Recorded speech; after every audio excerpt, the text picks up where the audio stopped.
होते हैं, धर्म और आस्था का पर्व और अध्यात्म की गहराई को जानने का अवसर। लेकिन क्या आप जानते हैं कि इस पवित्र मेले में एक ऐसा रहस्य छुपा है जो हर बार लोगों को चौंका देता है? जी हां, हम बात कर रहे हैं महिला नागा साधुओं की। ये साध्वियां कौन हैं, कहां से आती हैं और कुंभ के बाद कहां चली जाती हैं? इनका जीवन रहस्यमयी है और इनकी उपस्थिति कुंभ मेले को अलौकिक बना देती है। तो आइए जानते हैं महिला नागा साधुओं का जीवन, उनकी साधना और उनके नागा साधु बनने के कठिन सफर के बारे में। महाकुंभ केवल एक धार्मिक आयोजन नहीं है, यह एक ऐसा मंच है जहां साधु संत, नागा साधु और दिव्य शक्तियों से युक्त महिला नागा साधु एकत्र होते हैं। हर 12 साल में आयोजित होने वाला यह मेला लोगों को अध्यात्म से जोड़ता है। इस बार प्रयागराज में होने वाले महाकुंभ की शुरुआत 13 जनवरी 2025 से होगी और यह 26 फरवरी 2025 तक चलेगा। यहां करीब 45 करोड़ श्रद्धालुओं के शामिल होने की संभावना है। लेकिन इस भीड़ में सबसे अधिक ध्यान खींचती हैं महिला नागा साधु। ये साध्वियां केवल महाकुंभ के दौरान लोगों को दिखाई देती हैं।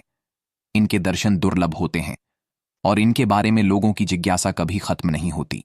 अब सवाल आता है कि ये महिला नागा साधु कहां से आती हैं?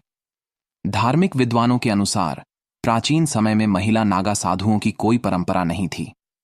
केवल पुरुष नागा साधु ही नजर आते थे। लेकिन समय के साथ ऐसी महिलाएं जिन्होंने सांसारिक जीवन को त्याग दिया, वे इस कठिन मार्ग पर चल पड़ीं। महिला नागा साधु उन अखाड़ों से जुड़ी होती हैं जिनकी परंपरा कई 100 वर्षों पुरानी है। ये अखाड़े हिमालय, हरिद्वार, नर्मदा किनारे और अन्य गुप्त स्थानों पर स्थित होते हैं। महिला नागा साधु बनने के लिए उन्हें अपने घर परिवार, सुख दुख और सभी सांसारिक मोह माया को छोड़ना पड़ता है। इनका जीवन पूरी तरह से तप, त्याग और साधना पर आधारित होता है। महिला नागा साधु बनने की प्रक्रिया बेहद कठिन और अनुशासन से भरी होती है। इनके नागा साधु बनने की शुरुआत होती है सांसारिक जीवन को त्यागने से।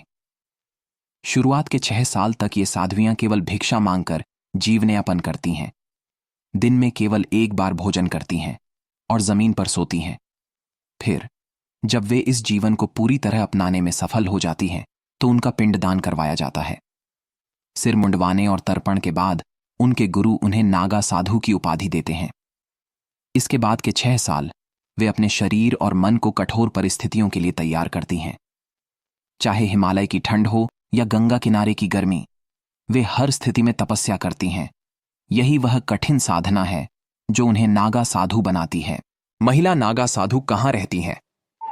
ये साध्वियां अधिकतर गुप्त स्थानों पर रहती हैं। हिमालय की गुफाओं, घने जंगलों या अखाड़ों के विशेष आश्रमों में ये अपनी साधना करती हैं। महिला नागा साधु अपने गुरु, अन्य महिला साध्वियों और अखाड़े के सानिध्य में रहती हैं। वे पुरुष नागा साधुओं से अलग विशेष तौर पर बनाए गए स्थानों पर रहती हैं, जहां अनुशासन और मर्यादा का सख्ती से पालन किया जाता है। महिला नागा साधु एक संगठित समूह में रहती हैं, जहां हर साध्वी को माता या बहन के रूप में संबोधित किया जाता है। इनका जीवन इतना रहस्यमयी है कि लोग अक्सर सोचते हैं कि ये कुंभ के बाद कहां चली जाती है। सच ये है कि कुंभ के बाद ये वापस अपने गुप्त स्थानों पर लौट जाती हैं। वे सांसारिक जीवन से पूरी तरह दूर रहती हैं और केवल ईश्वर की भक्ति में लीन रहती हैं। इनके बारे में कहा जाता है कि इन्हें न सुख का एहसास होता है न दुख का। यही इनकी आध्यात्मिक शक्ति का प्रमाण है। महाकुंभ का सबसे बड़ा आकर्षण है शाही स्नान। क्या आप जानते हैं कि महिला नागा साधु भी इस शाही स्नान का हिस्सा बनती हैं? शाही स्नान के दिन ये साध्वियां अपने अखाड़ों के साथ शोभा यात्रा में शामिल होती हैं। उनके हाथों में त्रिशूल, चिमटा और अखाड़ों के ध्वज होते हैं। शोभा यात्रा के बाद वे शाही स्नान के लिए गंगा, यमुना और सरस्वती के संगम में डुबकी लगाती हैं। इस दौरान उनके द्वारा किए गए मंत्रोच्चार और पूजा से वातावरण दिव्यता से भर जाता है। कहा जाता है कि शाही स्नान के समय ये साध्वियां बुरी ऊर्जा को नियंत्रित करने और सकारात्मकता फैलाने की शक्ति रखती हैं। महिला नागा साधु न केवल आध्यात्मिक शक्ति का प्रतीक है, बल्कि समाज को यह संदेश भी देती हैं कि महिलाएं किसी भी क्षेत्र में पुरुषों से कम नहीं हैं। महाकुंभ में इनकी उपस्थिति शुभ मानी जाती है। इनका त्याग और तप हमें सिखाता है कि सच्ची भक्ति के लिए हमें अपने मन और शरीर को पूरी तरह समर्पित करना चाहिए। महिला नागा साधु समाज के लिए एक प्रेरणा है। वे यह साबित करती हैं कि महिलाएं न केवल परिवार और समाज का आधार होती हैं, बल्कि वे अध्यात्म और तपस्या के क्षेत्र में भी पुरुषों से आगे हैं। तो दोस्तों, महिला नागा साधुओं का जीवन वास्तव में रहस्यमयी और प्रेरणादायक है।